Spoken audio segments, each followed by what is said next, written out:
Hello student, जैसा कि आप जानते हैं कि भारत में नगरों का जो वर्गीकरण है उसको हम 6 भागों में बांटकर क्या करते हैं, अध्ययन करते हैं।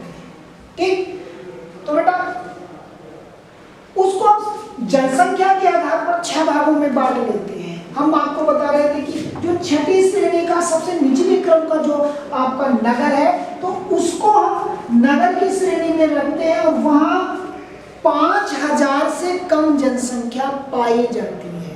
ठीक, आगे अब हम 5वीं श्रेणी के नगर की ओर चल रहे हैं। ऐसा नगर जिसकी जनसंख्या 5000 से कितनी होती है, 10,000 के बीच। ठीक,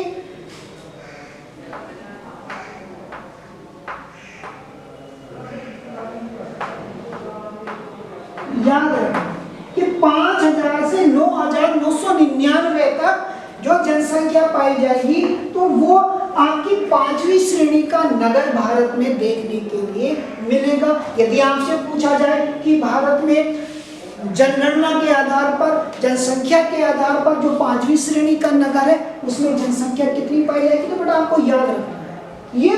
ये चीज बहुत इंपॉर्टेंट है, अति अवधि में या बहुविकल्प में आपसे मालूम की जा सकती है। तो 5000 से 10,000 के बीच जो जनसंख्या है वो आपका 5वीं श्रेणी का नगर के रूप में उसको हम लोग पहचान करते हैं। अब हम चौथे जो श्रेणी का नगर है आपको याद रखना है, 10,000 से 20,000। जहां जनसंख्या 10,000 से 20,000 के बीच पाई जाती है उसको हम कौन सी श्रेणी में रखते हैं, चतुर्थ श्रेणी में रखते हैं। ठीक, तो 10,000 से 20,000 का मतलब ये है कि 10,000 से लेकर 19,999 ठीक तक यहाँ पाई जाएगी और फिर आपकी ऊपर वाली श्रेणी में चली जाएगी। इसके बाद हम तीसरी श्रेणी में चलेंगे जहां जनसंख्या 20,000 से 50,000। ठीक, उसको हम तृतीय श्रेणी में डिवाइड कर लेते हैं। अब हम दूसरी श्रेणी में चल रहे हैं जहां जनसंख्या 50,000 से 1,00,000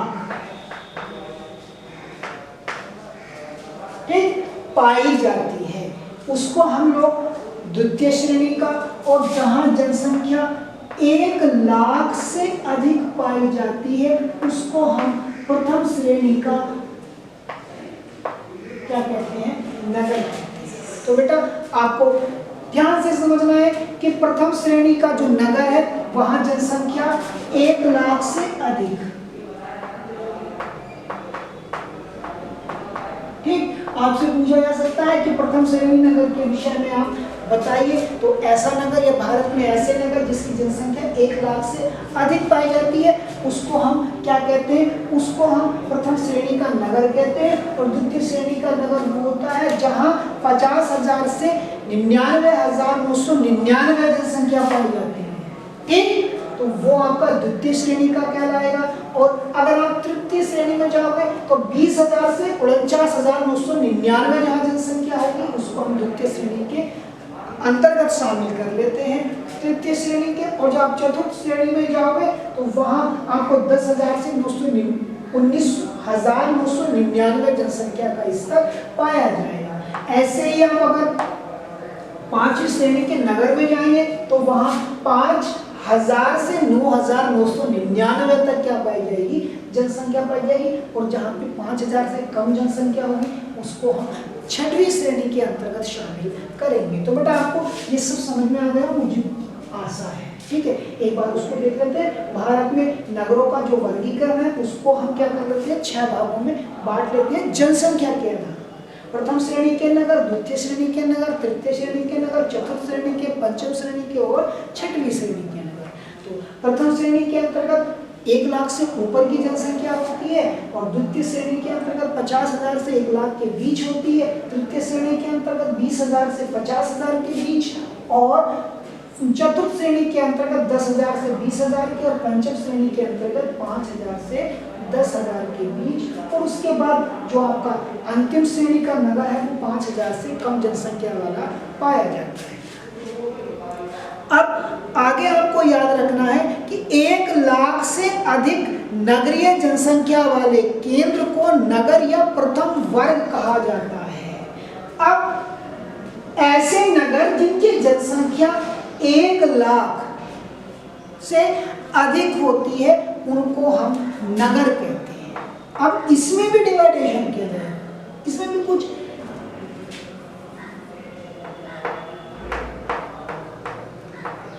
नगर आपसे पूछा जा सकता है अति लघु क्वेश्चन में कि नगर किसे कहते हैं?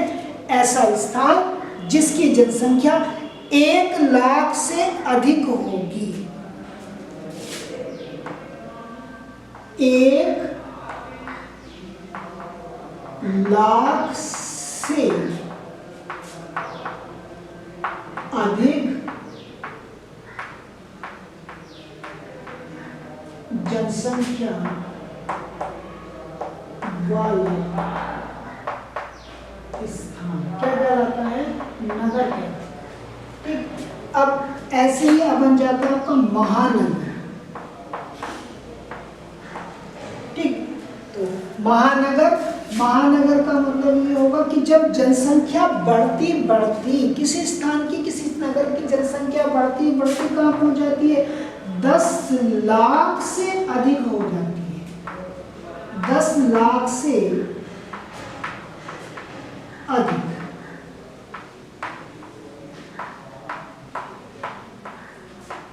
जनसंख्या वाला स्थान क्या कहलाता है? महानगर कहलाता है। आपको याद रखना है, आपसे मालूम किया जा सकता है कि महानगर किसे कहते हैं। 1 नंबर में क्वेश्चन पूछा जा सकता है, बहुत आसान है, कोई मुश्किल आपको आने वाली नहीं है। बस आपको याद रखना कि नगर उसे कहते हैं जिसकी जनसंख्या 1 लाख से अधिक होती है, महानगर उसे कहते हैं जिसकी जनसंख्या 10 लाख से अधिक होती है, और एक होता है आपका मेगा नगर। ठीक, तो जनसंख्या के आधार पर हम कह सकते हैं कि जिसकी जनसंख्या 50 लाख से अधिक। ठीक, तो 50 लाख से अधिक जनसंख्या वाला जो स्थान होगा वो आपका मेगा नगर के रूप में पहचाना जाएगा। 10 लाख से अधिक वाला स्थान जो होगा तो उसको हम क्या कहेंगे? महानगर कहेंगे। और आप नगर का मतलब 1 लाख से अधिक जनसंख्या वाला क्षेत्र आपका क्या कहलाएगा? नगर कहलाएगा। तो बेटा आपको ये छोटे छोटे क्वेश्चन तीनों बहुत इंपॉर्टेंट है, और इसमें से अति लघु क्वेश्चन बनने हैं, और इसमें इनको याद रखना बहुत आसान है, कोई मुश्किल आपके आगे आने वाली नहीं है। बस आपको जनसंख्या रखनी है, नगर 1 लाख और महानगर 10 लाख और मेगा नगर 50 लाख से अधिक जनसंख्या वाला क्षेत्र। आप इन श्रेणियों में क्या कर लेते हैं? उसको बांट लेते हैं। आगे भारत की 60% नगरीय जनसंख्या प्रथम वर्ग के नगरों में रहती है। ये जो आपके प्रथम श्रेणी के नगर हैं, तो जितनी भी भारत में नगरीय जनसंख्या है उसका 60% भाग यहाँ निवास करता है। बहुत इंपॉर्टेंट, आपको ये याद रखना है कि भारत की जो नगरीय जनसंख्या है उसका 60% हिस्सा प्रथम श्रेणी के नगर वाले क्षेत्रों में पाया जाता है। ठीक, तो आपसे यह मालूम भी किया जा सकता है कि जो भारत की अधिकतर जनसंख्या, जो नगरीय जनसंख्या है, वो किन स्थानों पे रहती है? वो रहती है प्रथम श्रेणी के नगर वाले क्षेत्रों में। इन 623 नगरों में से 35 नगर नगरीय संकुलन महानगर है। कुल मिला के भारत में 423 इस श्रेणी के अंतर्गत आते हैं, और इनमें से 35 जो हैं वो महानगर की श्रेणी में आते हैं, और उसके बाद 6 मेगा नगर की श्रेणी में आते हैं। ठीक, तो भारत में मेगा नगर की कितनी संख्या है? 6। महानगरों की संख्या कितनी है? 35। और टोटल नगर अगर आप देखेंगे तो वो कितनी है? वो है आपकी 423।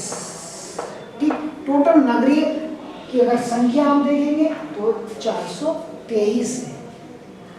आगे बेटा, 5वें भाग में 21% नगरीय जनसंख्या मेगा नगरों में रहती है। उन्होंने ये बताया है कि 21% जनसंख्या मेगा नगरों में रहती है। ये जो 6 मेगा नगर हैं उनमें से 21% जनसंख्या